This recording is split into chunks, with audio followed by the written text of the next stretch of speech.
Selamat pagi anak-anak, apa kabar? Sehat, Bu.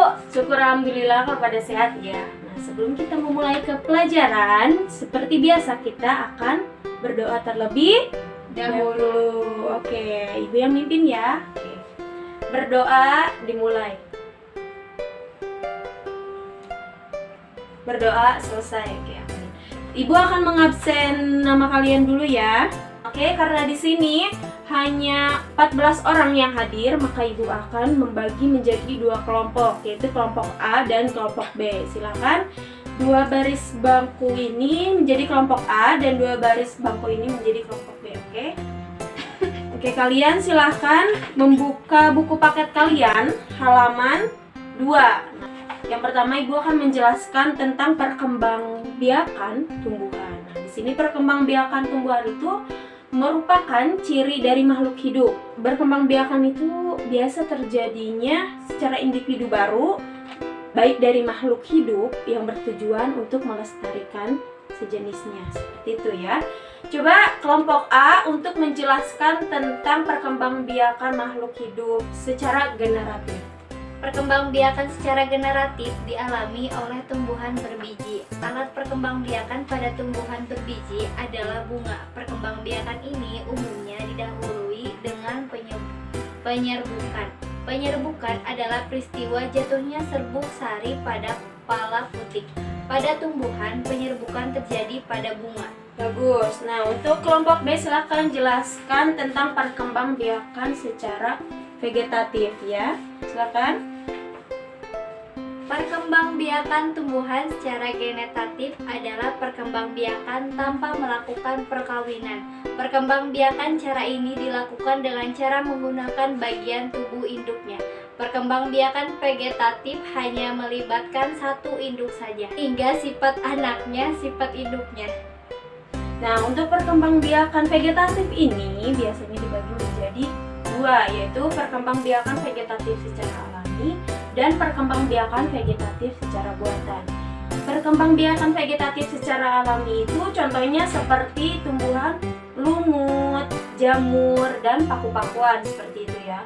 Sedangkan jika perkembangbiakan vegetatif buatan, yaitu biasanya sudah bercampur tangan dengan manusia. Seperti apa? Seperti pencapukan pada pohon jambu, jeruk, belimbing, dan lain-lain. Seperti itu ya. Kita lanjut ke halaman 8.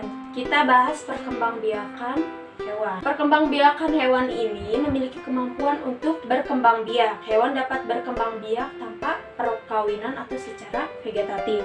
Bahkan bisa secara perkawinan, yaitu generatif. Nah, untuk kelompok B, coba jelaskan perkembangbiakan secara generatif untuk hewan.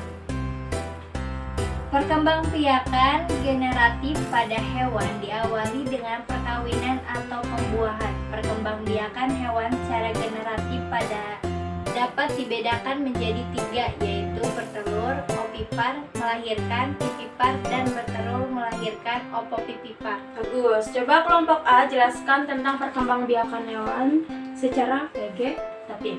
Silakan.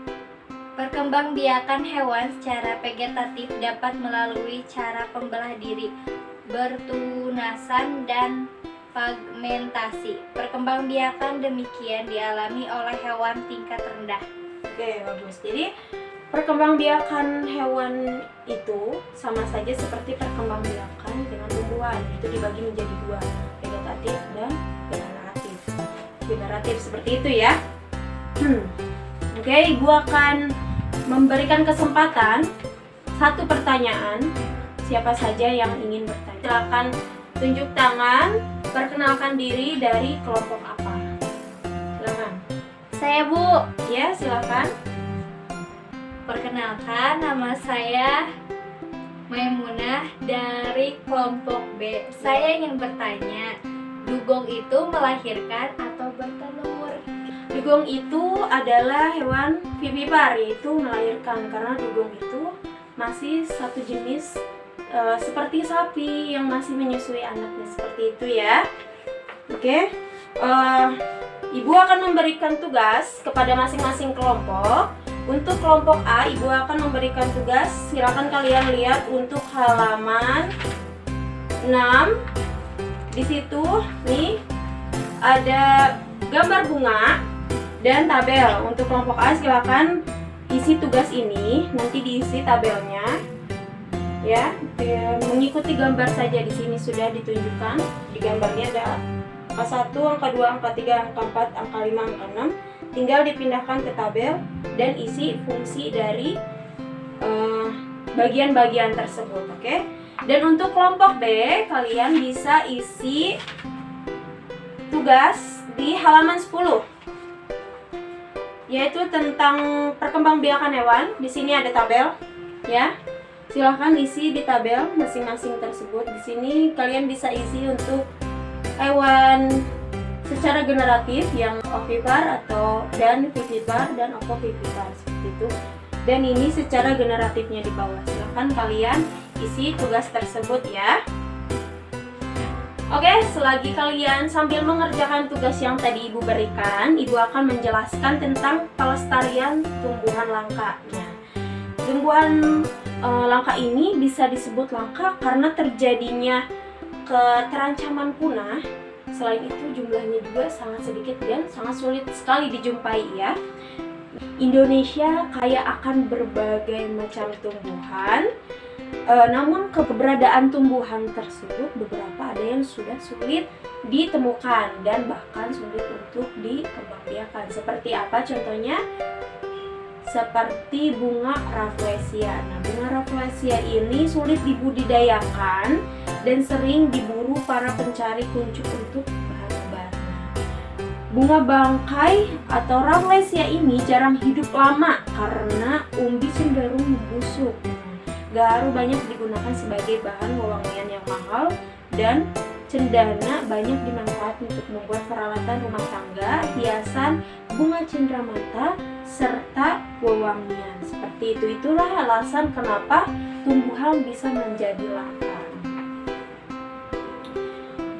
Jadi di sini ada upaya-upaya yang bisa kita lakukan untuk melestarikan tumbuhan langka. Antara lainnya itu mengembangbiakan tumbuhan yang sudah kita manfaatkan, melakukan sistem tebang pilih, reboisasi, pelestarian tumbuhan secara in situ atau contohnya seperti hutan lindung, dan ex situ contohnya seperti kebun raya, dan mengembangbiakan tumbuhan langka dengan kultur jaringan seperti itu ya.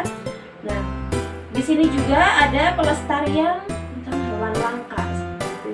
Orang utan Kalimantan contohnya yang memiliki warna rambut coklat kegelapan. Orang utan Kalimantan itu merupakan hewan langka karena diburu dan suka diperjualbelikan oleh orang yang tidak bertanggung jawab. Seperti itu ya. Nah, selanjutnya adalah hewan komodo. Hewan komodo ini juga sudah disebut hewan langka karena sering diburu dan habitatnya sudah dirusak oleh manusia. Seperti itu. Masih banyak lagi hewan yang di Indonesia sudah langka karena kejahatan dari manusia juga. Kalian yang penerus bangsa selanjutnya harus bisa melestarikan tumbuhan dan hewan, baik dari menjaganya ataupun mengembangkannya agar tidak terjadinya bahkan tidak terdengarnya kata langka atau hampir punah tersebut. Untuk tugas yang tadi Ibu berikan, Ibu akan menjadikan PR untuk kalian kerjakan kelompok di rumah. Nanti dikumpulkan saat pertemuan pelajaran Ibu kembali. Mengerti anak-anak? Mengerti Ibu. Oke, bagus. Oke, hanya itu yang Ibu jelaskan untuk pelajaran hari ini tentang perkembangbiakan hewan dan tumbuhan dan pelestarian tumbuhan dan hewan langka. Semoga kalian bisa memahaminya.